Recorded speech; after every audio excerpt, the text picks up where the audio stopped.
The Accidental Entrepreneur is produced by Beinhacker Law and brought to you through our affiliate relationships with the following sponsors.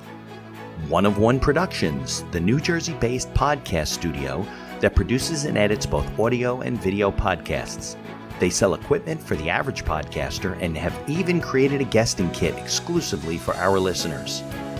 North Authentic, the conscious hair care marketplace offering the cleanest brands from around the world.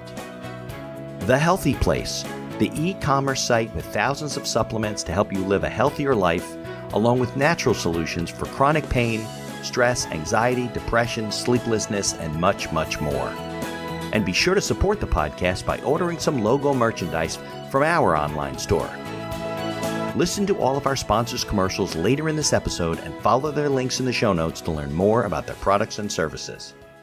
My dad has been in real estate my entire life, and he had worked for a company called Legacy Education, which is part of the reason I'm on here today. And they've had education for Robert Kiyosaki from Rich Dad Poor Dad. Sure. They were his company for many years. Tariq El Moussa was another face. So my dad's been a part of this company since I was 11. And he was in Ohio at that point? Yeah, in Ohio. Yep. He would go back and forth, but Ohio. It was really primarily their vacation home. Yes. That you were living in. I was just staying in it. Yeah. Yeah, of course. Well, you're part of the family, so it's not like exactly. You're That's right. Well, my dad, he had been pushing for, telling me you need to do real estate, but I didn't want anything to do with real estate because many of my childhood memories were of us rehabbing properties when all my friends were outside playing. You didn't have good, it was like, you didn't appreciate it. You were a kid. No. Yeah. I was not into it. And I saw things from the hard work mentality, of swinging a hammer, doing things yourself.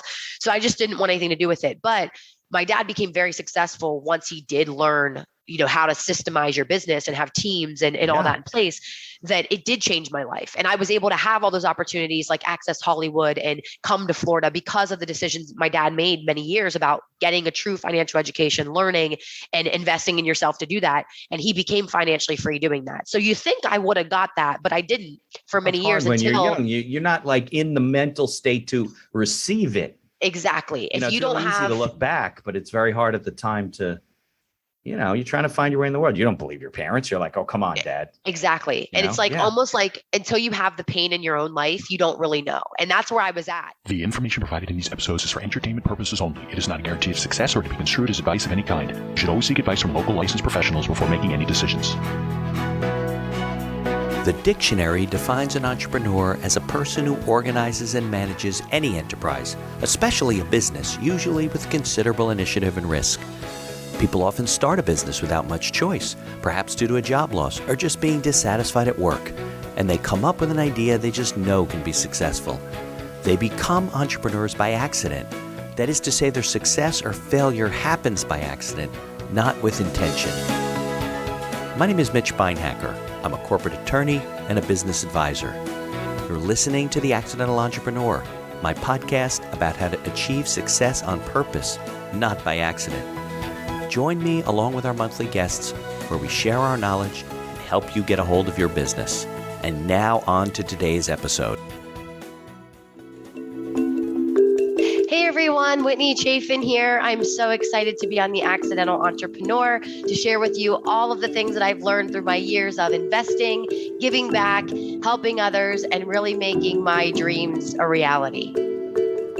All right, Whitney. So thanks for joining me on a Friday. It's cold up in New Jersey, but I'm sure it's warm down in Florida, right? It is. It's actually extra muggy today. We had a little cold front last week, but it ended yesterday. It's going to be 60s here on Saturday, so it should be a little bit warmer, but yeah. Warm front, yep. It gets very humid down. But my wife's from South Florida. I think I told you she's risen from Fort Lauderdale, and her brother lives in Boca, so we're down there all the time. But and I have an attorney groups that I'm involved with, and most of them are from Florida. Very nice. Always, okay, so who introduced us? I always bring this up on my shows. And Josh, I think it was Josh Carey. Oh maybe? yeah, right. I know Josh Several from Podmax originally. They don't do that anymore, I don't think. And Eric was his partner with Podmax. So gotcha. Okay, yep. Josh's a good guy. Yeah, very good guy. Yeah, super energetic. I love it. Oh yeah, crazy energetic. So all right, so we're going to spend like an hour together, and I really want to tell your story. We had talked about the investing that you do from an entrepreneurship standpoint, but you also have a really good story as to what you went through and what you're doing now and all the kind of social things that you're doing, but maybe you want to go back to, because I don't think you're originally from Florida. Aren't you from like the Midwest? Yes. I was actually born in Pittsburgh, Pennsylvania, but I was raised in Ohio. So where I lived in Ohio was right on the border, very, very close. And you could throw a football from the state line, you're in the other state from where I lived. Right. So sometimes I say I'm from Pittsburgh, sometimes I say I'm from Ohio, but I was raised in the state of Ohio. Okay. At 18 years old, I went to college at Kent State University. I majored in broadcast journalism. Okay. Loved it.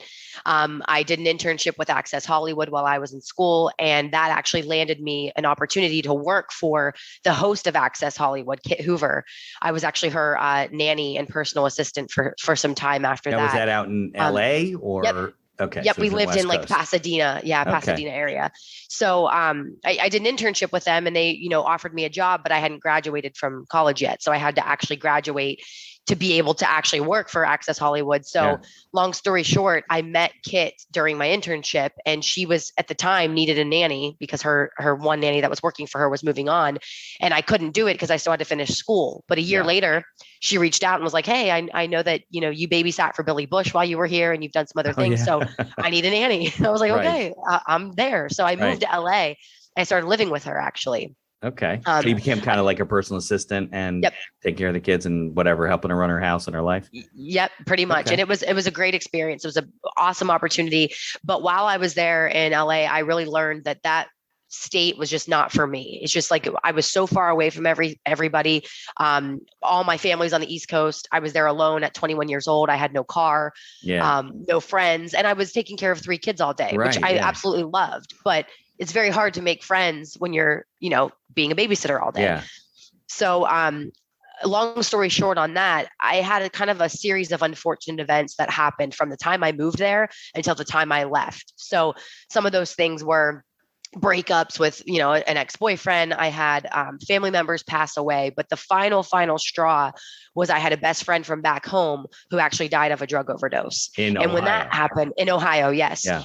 When that happened, I was in a position where I had nobody to call on. I mean, no friends around. My family was, again, all on the East Coast. So that was kind of my final straw to realize that area was just not for me. I needed to get out of there. I was in this funk and I was very depressed.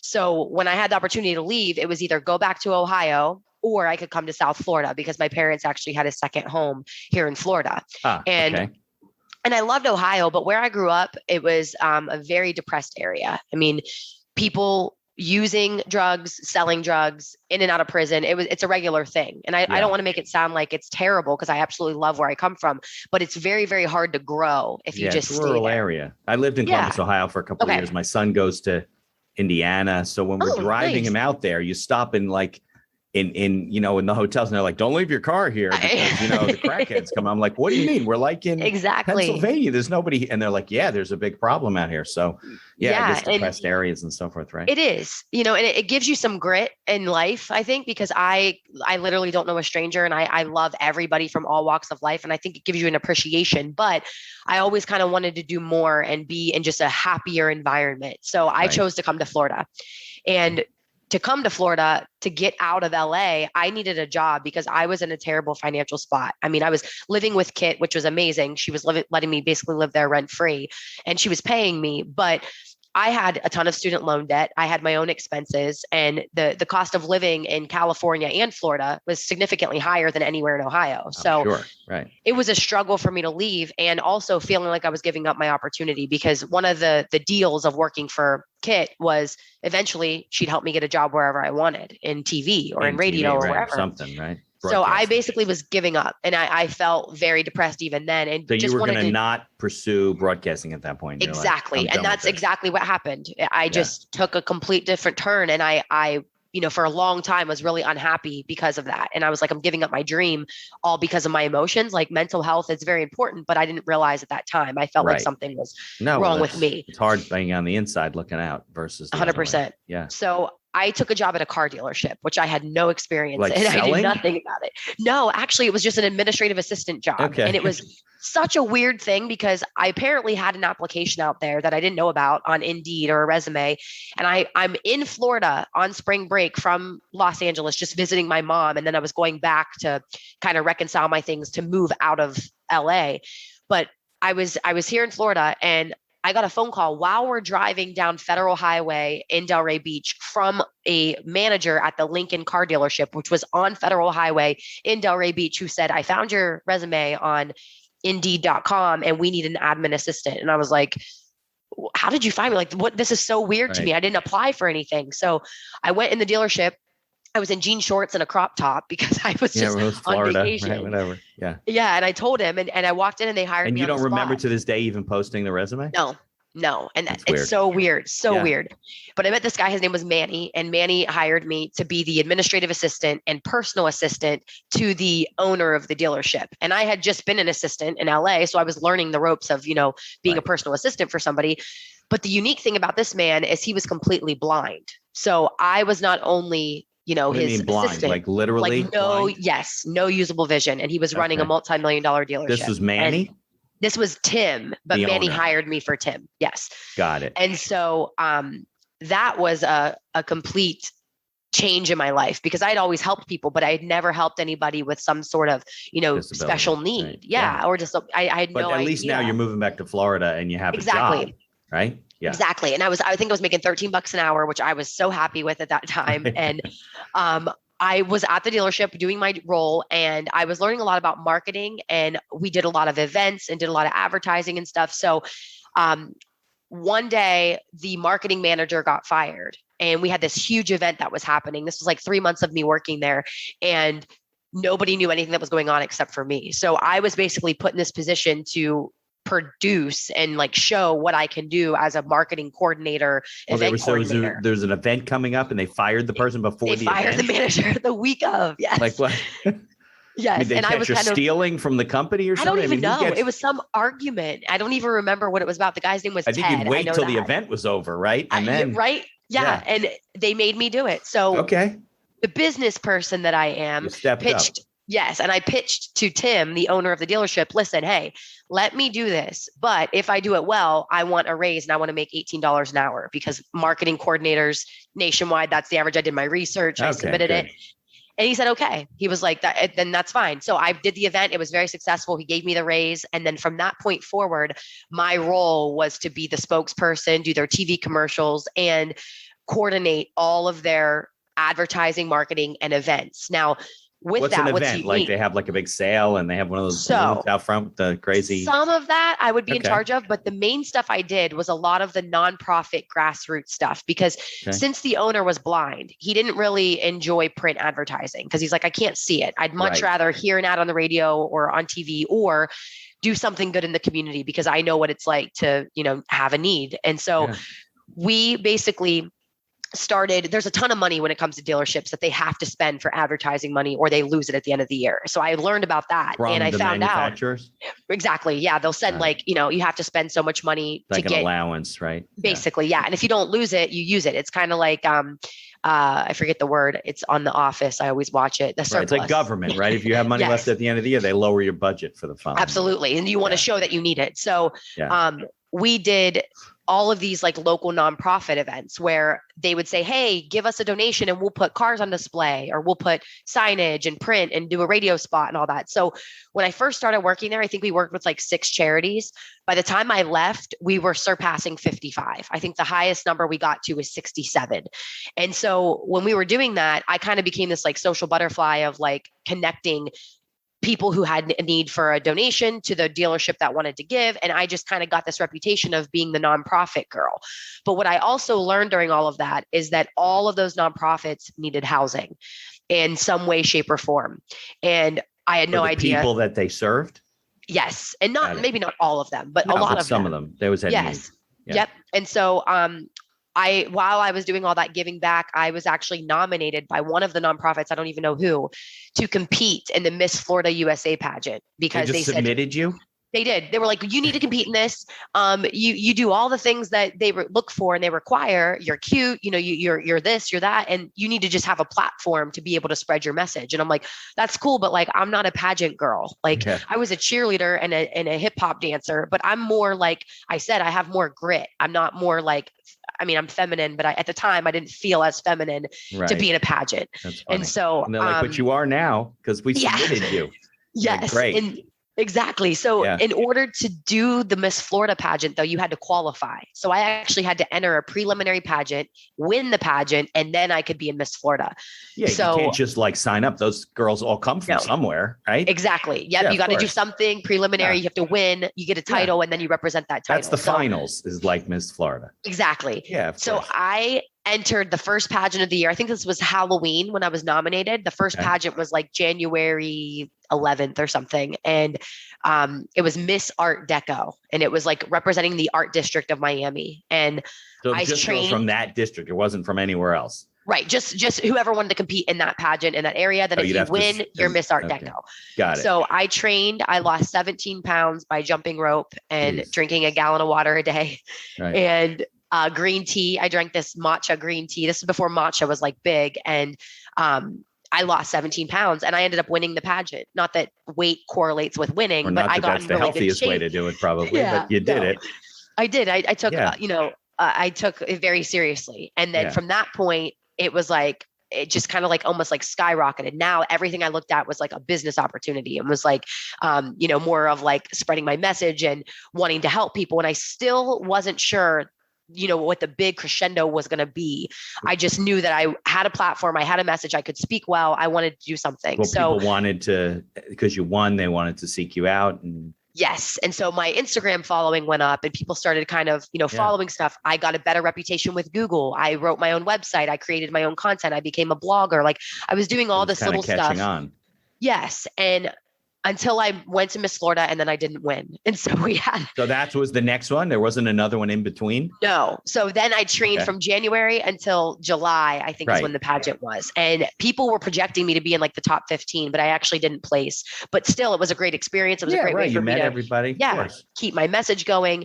And then about 6 months after that. And this is, Whitney, this is what year? This is in 2015. Yeah, okay, July so of 2015. Okay. Yes. About 6 months after the pageant, I had this kind of like, and this wasn't 6 months after, it probably started a couple months after, but it was almost like I finally achieved all these things. I had done so much in my life at only 25 years old at the time. I was getting depressed again, almost like, what's next? Because I've already done so much and I already feel like I've done so many things that how can you get, another high when you've already had that naturally of like, I don't know, just the emotion. So I was getting anxiety. Yeah, I was getting anxiety. I was kind of depressed again. I was hating my job. And then the owner, the blind man, Tim, who I still have a relationship with today, he sold the dealership in September of that year. And when he sold the dealership, that kind of left me on the fence of a job, which the new owner wanted to keep me on, but he did his own TV commercials and he already had a marketing coordinator. So now they wanted to transition me into like sales. And I'm like, I'm not a car salesperson. Yeah, of course not. Yeah. No. So my dad has been in real estate my entire life. And he had worked for a company called Legacy Education, which is part of the reason I'm on here today. And they've had education for Robert Kiyosaki from Rich Dad Poor Dad. They were his company for many years. Tariq El Moussa was another face. So my dad's been a part of this company since I was 11. And he was in Ohio at that point? Yeah, in Ohio. Yep. He would go back and forth, but Ohio, it was really their vacation home. Yes, that you were living. I was just staying in it. Yeah, of course. Well, you're part of the family, so it's not like exactly. That's right. Well, my dad, he had been pushing for, telling me you need to do real estate, you need to do real estate, but I didn't want anything to do with real estate because many of my childhood memories were of us rehabbing properties when all my friends were outside playing. You didn't have good. It was like you didn't appreciate it. You were a kid. No. Yeah. I was not into it. And I saw things from the hard work mentality, of swinging a hammer, doing things yourself. So I just didn't want anything to do with it. But my dad became very successful once he did learn, how to systemize your business and have teams and all that in place, that it did change my life. And I was able to have all those opportunities like access Hollywood and come to Florida because of the decisions my dad made many years about getting a true financial education, learning and investing in yourself to do that. And he became financially free doing that. So you think I would have got that, but I didn't for many years when until you're young. You're not like in the mental state to receive it. Exactly. If you don't have, it's easy to look back, but it's very hard at the time to you're trying to find your way in the world. You don't believe your parents. You're like, oh, come on, Dad. Exactly. And it's like almost like until you have the pain in your own life, you don't really know. And that's where I was at, is I was now missing so many birthday parties and things just with friends because I was working nonstop and I wasn't seeing my paycheck increase. I was still making $40,000 a year, I think. Right. And I was just, you didn't have an entrepreneurial job. You didn't have control of that stuff. Yep. Somebody, So I believe everything happens for a reason. What kind of real estate was your dad in? Was it like everything? I mean, he houses? does He was multifamily, flipping, commercial, land development, mobile homes. So he had a full service construction company. Yep. Does it all pretty much. Yeah. And he's on the investing owns real side. estate too that he rents out. Yep. He has a portfolio. Okay. Yep. So he has a whole portfolio. Yep. Does private money lending, hard money lending. He does it all. Everything. And and he's got teams of people. So and this is in Ohio though. Mostly. I mean, he's done deals all over the US, but Ohio is their primary. Predominantly. Okay. Yeah. Headquarter type thing. Yeah. But in February of that year, February of 2016, excuse me, we were the company I now work for, Legacy Education, and who my dad had worked for, was hosting a seminar in Miami. And they host seminars all over the country. And this was a free seminar. Come to our free workshop, learn about what we do. Well, my dad messaged me and said, Whitney, there's a workshop in Miami. You need to go. If you're unhappy at your job, you're sick of this, it's time that And this is all in the real estate business, right? That's what Legacy does? Okay. Yes. It's all real estate, financial markets. Now we're getting into some of the crypto stuff, but it's always historically been real estate and financial markets. Cash flow type of thing. Yes. Investments. Yep. Okay. So I go to this free seminar and I meet a woman there, and my dad had been like talking to her through the years, just saying like, we need to get Whitney ready because she needs to be an investor. She needs to do this. She has the gift to do it. She just needs to do it and learn it. So I go to this free seminar, and following the free seminar, they ended up having a 3-day training the following week. And that at a 3-day training is where you really do learn more of the stuff that you kind of tease you with. Like, hey, check us out, please. Of course. Yep. Then you pay a tuition, you go to the 3-day training. And then even from the 3-day training, they have advanced education. And that is what my dad's a product of. He went on and had like a mentorship and all that stuff. Okay. I, at the time, couldn't afford to do any sort of advanced training. So I went to a 3-day training. I got my nuggets that I felt like I could use. And then because my dad, works for Legacy, almost like if your parent works for a university, they actually had a discounted program for children of the trainers, basically, because my dad's a trainer for them. So I was able to take some classes. I did that online.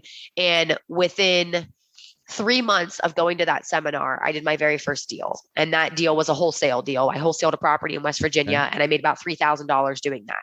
But that deal took me like a couple hours to do it. And I made more money doing that than I was making at my job. Well, of course. Here's a word from our sponsors. Looking to get into podcasting? Maybe to market your business for your own enjoyment, or because you have a message you want to get out there. One of One Productions is a New Jersey-based studio just over the George Washington Bridge that caters to the booming business of podcasting. They offer a comfortable atmosphere using the latest technology available to record your podcast. And they are a full-service media company offering both audio and video production services, creating both audio and video podcasts as well as video shorts for business and personal use. Professional audio equipment packages are available through their website for all budgets, and be sure to check out their podcast guesting kit, created specially for our listeners. Care for your health, care for the planet, and look flippin' great doing it. North Authentic is a conscious hair care marketplace offering the cleanest brands from around the world. Their pro stylists curate only the most fabulous non-toxic hair products with better-for-you shampoos, serums, masks, and more that actually give you gorgeous hair without hurting your health or the planet. Hey, you've only got one life, one planet, and one glorious mane. Might as well treat them all as best you can, right? Try a 100% clean hair care routine prescribed just for you using their link in the show notes. If you don't see a big, beautiful difference in how your hair looks and feels, you can tell them they're crazy. Do you battle chronic pain, stress, anxiety, or depression? Well, if you take any supplements or you're interested in natural alternatives, you need to know about FindYourHealthyPlace.com. Find Your Healthy Place has thousands of supplements to help you live a better quality of life, as well as natural solutions for chronic pain, stress, anxiety, depression, sleeplessness, and much, much more. Need guidance? Use their live chat feature and talk to a wellness consultant right on their website. And be sure to use our coupon code TAEPodcast for all your purchases to get the best prices at FindYourHealthyPlace.com. Follow their links in the show notes to learn more about all of our sponsors. And now back to our show. Now, for those people listening, let's explain to them what wholesaling is. You're basically selling the contract for the purchase of the real estate. You don't take possession of the property. You don't. That's why it's a very quick transaction, and they're hard deals to find, but you find one, you make some money, and you move on. So absolutely. And I didn't even know what I was doing at the time. I mean, I made an offer on a property on Facebook that I found in an area that I knew, but I had no intentions of buying it because I didn't have any money. I didn't really know what I was doing. And I'm like, my dad kind of guided me along the way because he saw that I was taking action on it. But that was my first deal. Okay. And then I learned a lot about creative financing. I learned a lot about income properties like multifamily. And so this is where the weird stuff kind of happened. So in August of 2016, I was walking into the post office and I made a wrong turn that day. And I walked into the post office, and as I'm walking in, I get stopped by this guy, and he's like, "Hey, I'm so sorry. This is really weird to do, but I feel like an energy, and I need to just ask you, can I take you to lunch?" And I was like, this is really weird. It's in Florida? This is in Florida. Yeah. Well, and I'm like, weirdos live in Florida. You got to be careful. You do. You got to be careful. And I go inside, and I even asked the guy in the post office. I told the guy that asked me the question, "I'll be right back." I go inside and I asked the guy at the post office. I was like, "The guy outside just asked me to go to lunch. Like, is he okay? Am I going to get killed?" Did he seem like he was a little off?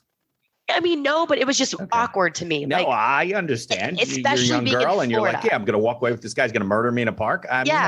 Yeah, and I'm a Steelers fan. He was wearing like a Ravens shirt, and I'm like, okay, that's a little bit of a rival. Like, I don't know. So anyway, I go inside. I asked the guy at the post office, "Is this guy okay?" And he said, "Yeah, he's totally fine. Great guy. You should definitely go to lunch with him." So long story short, we get to talking, and he's actually in recovery, drug and alcohol recovery. And he had been 2.5 years sober at the time, I think, something like that.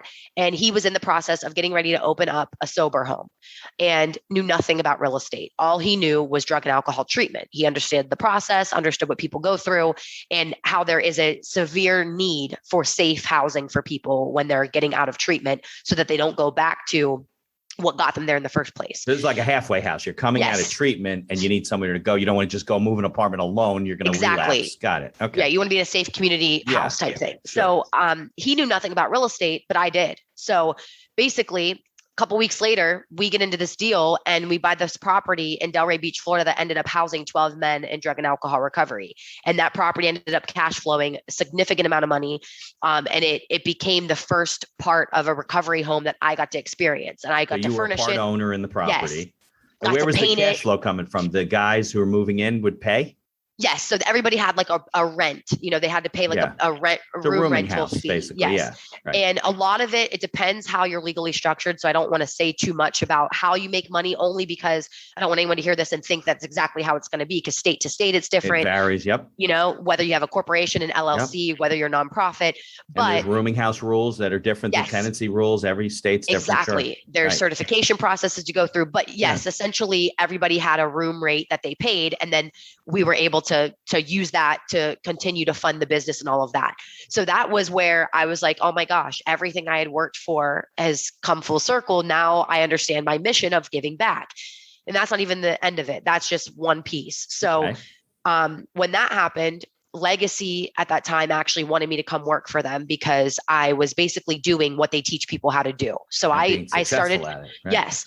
So now I was able to start working for them. I quit my job already at the dealership, and they were paying me to go on the road and travel, and also learning how to invest. So I'm getting educated. I'm working. I'm, managing this property when I get home from the road, because we were traveling all over the country. And in May, so we're fast forwarding now, in May of 2018, so I'd been working for Legacy this whole time, they asked me to start speaking for them and start sharing my story nationwide. And so now I was like, have these like free seminars and that kind of stuff. Platform. You're in the main platform. Okay. Yes. And so it took me from 2012-ish to 2018 to finally see why I went to school for journalism. And that was to be able to be a professional speaker and share that story. And so I spoke from 2018 till still today, but 2020, when COVID happened, I've kind of stopped. Since then I had a baby. I'm now a stay-at-home mom. I have a 4-month-old. Thank you. 4 months, a 4-month-old? 4-month-old. My youngest is 16. Oh, wow. And I'm exhausted. I'm sure. I hear it you're flies. More exhausted than me right now. I am actually. I'm very tired, but it's so worth it. And that's all I really ever wanted. It is. Yeah. So she's your first? He's my your first. Okay. Yep. Had him August 6th. And then, so, I mean, that's kind of my story. Along the way, I've been able to give back, in a bigger way than I've ever thought that I could, because now with all the monetary gain I've been able to have through all of that, I was able to actually give that back. And that's something I always wanted to do, that I said that if I ever make it, I don't know if we ever really make it, but if I ever get to a position where I could give back financially, that's what I wanted to do. And through all of that, there was one nonprofit that really spoke to me. And that nonprofit, their name is Place of Hope. And what they actually do is they house children who are aging out of foster care. And if you're, 18 years old in the system, depending on where you live, you could age out if you're not adopted. Right. Yep. And if you've got little brothers and sisters still in foster care, you either have to take responsibility for them if they're not yet adopted, or you could be separated if they do get adopted and you're 18 and you're out of the system. So Place of Hope basically takes all the kids in and puts a roof over their heads so that no one gets separated. And I really love that. The kid who's coming of age, right? Yep. Plus his or her siblings. Yeah, they would do that. Yes, the nonprofit would. And they would even go a step further and take in neglected children or children who have been abused in any way. And they put them on this campus that's beautiful. I mean, it's all built for them, and they build libraries and community rooms and all these different things. And so I wanted to somehow give back to them. Like a private academy, almost like basically a whole campus. Yep. And, for a long time, I was just a volunteer. I would just go to the events. I would help them set up. But in April of 2019, I was able to give them $25,000 that they took and built a library with, and they named the library after me and my family. Nice. And that was probably the is it the Whitney Library or the Chaffin Library? It's called the Whitney Chaffin, and then I put Chaffin Family because I wanted it after my dad too. Yeah. Nice. So the Whitney Chaffin and Chaffin Family community room and library or something like that. Long name. So let's talk. I mean, I want to get more into some of that stuff because I think it's all great. Sure. Thanks. But so how do you make your living now? So you kind of have a portfolio career a little bit, right? You're still working for Legacy? Yes, I'm still working for Legacy. I'm what they call their brand ambassador. So now I kind of do what we're doing now. I spread their awareness of what they do. If I do a speaking event, I'm paid to do those events as well. I do have investments. You do independent speaking events, like not just as Legacy or mostly as Legacy?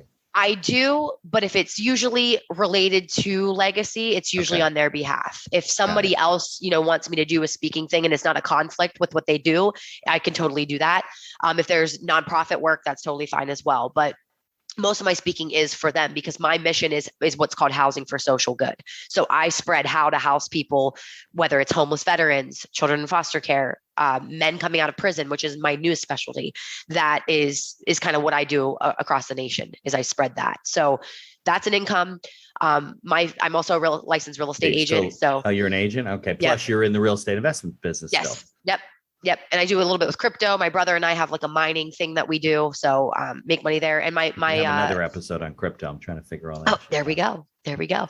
My fiance also is a general contractor. So he builds new construction homes on the water here. So that's not the guy you met coming out of the post office, right? It's not. No, it's not him. No. You still partners with him? You still own that house? No, we don't have that house anymore because what happened is, for every good guy doing it, there's several bad guys as well. Of course. And especially when you're dealing with a vulnerable population like drug and alcohol recovery. Take advantage of, sure. Yes. So in Delray Beach I think it was actually 2018, they put a moratorium where you could no longer have any more sober homes in the city. And any home that already existed, they had these rules that you can't have more than 3 unrelated people under one roof. They changed so even in group housing rules. Yes. So our 5-bedroom house that could at least have 5 people was no longer allowed to have 5 people. You could only have 3 or 12 people is what we were allowed to have previously. So it changed a lot. We ended up moving out of there. And then my mission has shifted to incarceration.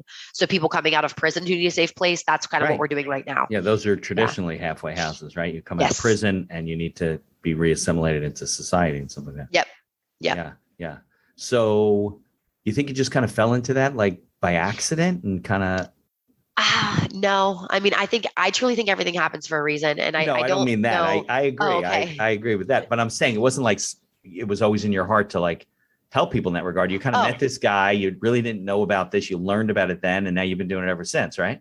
Exactly. Yeah. It wasn't something I had pre-planned or anything. I just knew that there was something, that population specifically had always spoke to me because I had friends and family members who died of overdoses. Right. Because the Midwest, Friends and family members in and out of prison. I mean, I knew the prison system, from somebody giving money to an inmate. Like I knew all of that because I used to do that. I used to send my cousin money and send friends money and write them letters. And I just knew the whole thing. So it was really cool to be able to pair the two.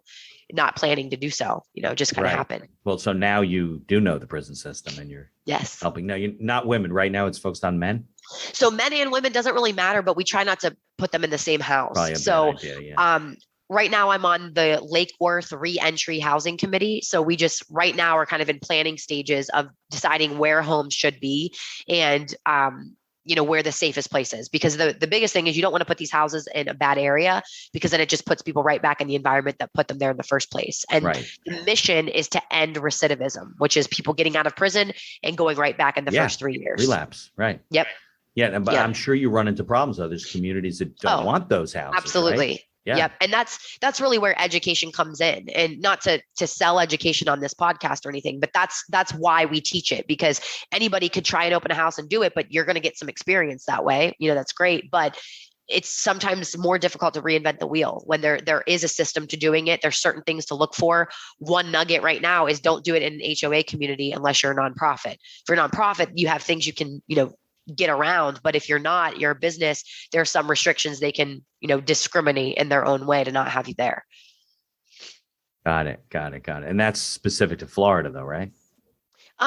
For the most part, but what we teach in terms of like the social good and the housing side of it is all 50 states. So you can do it anywhere. It's just a matter of knowing the rules and laws in those areas. And even if you find a city that doesn't permit it, there usually is a city that does. It's just knowing where in that area. Got it. Yeah. Now that's not what Legacy does, right? Legacy is a real estate investing educational company. Correct. So they teach everything. Yeah. Yes. This is one subject that I happen to have a specialty in, but I mean, we teach tax liens and deeds, discount notes, everything. Land development, wholesaling, flipping, multifamily, commercial, short sales, foreclosures, everything.